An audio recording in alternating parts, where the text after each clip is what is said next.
नमस्कार. हस्तीस कोकणी किचनमध्ये तुमचं पुन्हा एकदा मनपूर्वक स्वागत. आज आपण करणार आहोत रवा डोसा. हा रवा डोसा करण्यासाठी इथे मी बारीक रवा घेतलेला 1 वाटी. तुमच्याकडे बारीक रवा नसेल तर मिक्सरला थोडंसं फिरवून घ्या. आता आपण एका भांड्यात काढून घेऊया. यामध्ये पाव चमचा आपल्याला लिंबू सत्व घालायचं आहे. लिंबू सत्व नसेल तर दही घातली तरी चालेल. तर या वाटीला थोडासा रवा लागलेला आहे, तर मी यामध्ये पाणी घातलेलं आहे 1 वाटी. तर आधी 1 वाटी पाणी मी घालून बघत आहे. ढवळून घ्यायचं आहे. आणखीन 1 वाटी मला पाणी लागणार आहे. तर आणखीन 1 वाटी मी पाणी घातलं आणि ढवळून घ्यायचं आहे. आता यावरती आपल्याला 10 मिनिटांसाठी झाकण ठेवायचं आहे.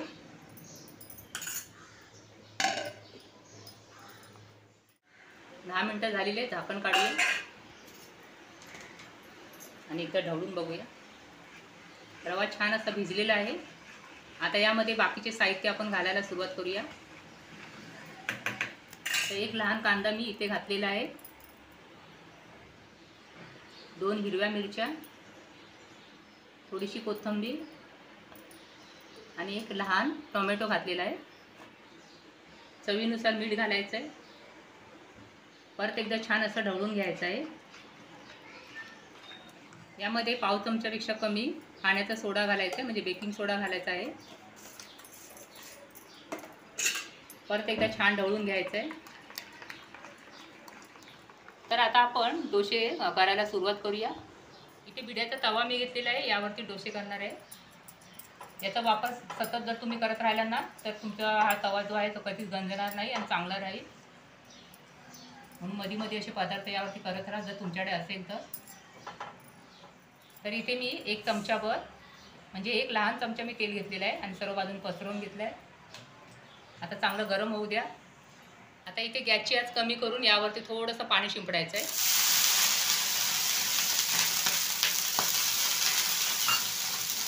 आणि पुसून घ्यायचं आहे टिश्यू पेपरने,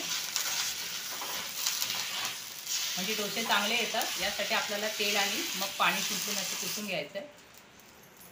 आता या तव्यावरती अगदी किंचितसं तेल लावायचं आहे. जास्त तेल लावू नका, नाहीतर डोसे याला चिकटतात, म्हणून थोडंसं तेल लावायचं आहे. आणि परत एकदा मिश्रण वर खाली करून घ्यायचं आहे आणि आता 1 पळी यावरती ओतायचे. थोडंसं पसरवून घ्या. आता बाजूने थोडंसं तेल सोडायचं आहे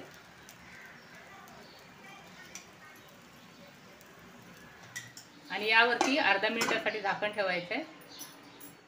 अर्धा मिनिट झालेलं आहे, झाकण काढूया. आता आपण पलटवून घेऊया. बाजूने परत 1-2 थेंब असे सोडायचे आहेत आणि गॅसची आच मध्यम ठेवा. तर 2-3 मिनिटं झालेले आहेत, पलटवून बघूया. दोन्ही बाजूने छान असं भाजलं गेलेलं आहे. काढून घेऊया.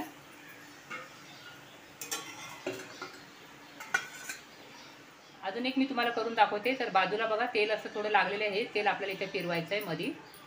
तर मध्ये तेल थोडं कमी वाटते मला, म्हणून बाजूचं तेल मी इथे फिरून घेते. गॅसची आता इथे कमी करायची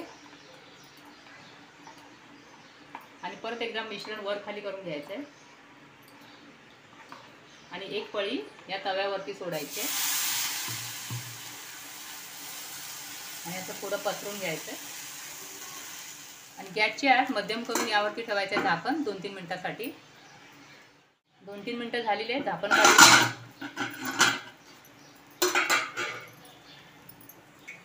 आणि बाजूने 2-3 थेंब सोडायचे. त्यानंतर पलटून घ्यायचं आहे. परत बाजूने 2-3 थेंब असे सोडायचे तेलाचे. परत एकदा झाकण ठेवायचं आहे 2-3 मिनिटांसाठी. तर 2-3 मिनिटं झालेली आहे, झाकण काढूया आणि पलटवून बघूया. तर दोन्ही बाजून छान असं भाजलं गेलेलं आहे. काढून घेऊया. बाकीचे मी डोसे असेच करून घेणार आहे. तर आपले रवा डोसे तयार आहेत. सोबतच टोमॅटो चटणी आणि डोसा चटणी देखील आहे. या चटणीची लिंक मी तुम्हाला डिस्क्रिप्शनमध्ये देत आहे, ती बघा आणि त्यानुसार करा. आणि ही रेसिपी पाहताना तुम्हाला कशी वाटली तेही मला कमेंटमध्ये सांगा. व्हिडिओ आवडला असेल तर लाईक करा, शेअर करा, नवीन असाल तर सबस्क्राईब करा. परत भेटूया अशाच एका छानशा रेसिपीबरोबर. तोपर्यंत विश्रांती घेऊया. धन्यवाद.